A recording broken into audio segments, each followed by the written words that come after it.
Hi boys and girls, happy Wednesday. So today for reading, you guys are going to need two things. You're going to need your Lost and Found book that we read yesterday and a pair of scissors. So, something that good readers do is they read the words. We all know that if we see a book, we're going to read the words in the book, right? But we're also going to be thinking about the story and what has happened so far and making predictions, what we think is going to happen. We all know that we look at the illustrations or the pictures in the book to try and figure out what's happening on that page. And we're also, something else that good readers do is think about their own life. So if you're reading a book about soccer and the character is playing soccer and he misses, he shoots, he kicks the ball and he misses. And you know that you have also went to score a ball in soccer and you missed. So you're going to be thinking, I know what that character feels like because that's happened to me. So good readers relate to books back to their own life. Another example is if you're reading a story where one of your characters has a little brother and maybe their little brother keeps playing with their stuff. You know that maybe when your sibling plays with your stuff, it makes you a little bit angry. And so you know what that character is thinking. You might be able to put yourself in the book and think, I don't like when my little sibling does this. And so I know that this character I know how they feel. And so that's something that good readers do is they relate to their own personal life. And that's really important because we read books that we relate to. We read books that we can connect with. And that's what good readers do. So we know that good readers read the words and they think about the story and look at the illustrations and they also think about their own life. So this right here is called a thought bubble.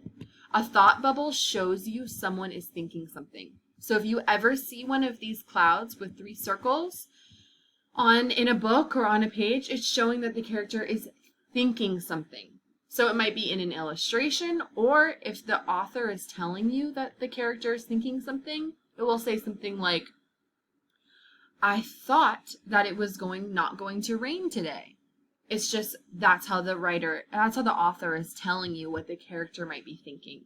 So today, you guys are actually going to make one of these thought bubbles to try and figure out what the character in Lost and Found is thinking. So what I want you to do is draw, or you can print out a picture of a thought bubble. Then you're going to get your scissors and cut it out. Then you're going to read Lost and Found again. But as you read, you're going to place your thought bubble over each character and you're going to try and think about what that character might be thinking. So, as an example, right here, this is a story about a snail. And he says, you're lucky that you have your teeth, says a sad, sad snail named Simon Sneath. I don't have one. I can never smile like Smiling Sam the crocodile. And so I took my thought bubble and I put it right over this character and I showed that he's thinking, I think the snail's wishing that he had teeth. That's probably what he's wishing, right? Because he's saying, I can never smile. And it seems like he really wishes that he could smile, but he can't because he doesn't have teeth. So he's probably thinking that he wishes he had teeth. So that's what you guys are going to do in Lost and Found today. You're going to take your thought bubble, place it over each character and each page, and you're going to really try and think how they might be feeling or what they might be thinking. So I want you to be asking yourself, what has happened in the story so far? Have good things been happening and the character is probably happy and thinking happy thoughts? Or have bad things been happening and the character might be thinking that he's a little frustrated or sad?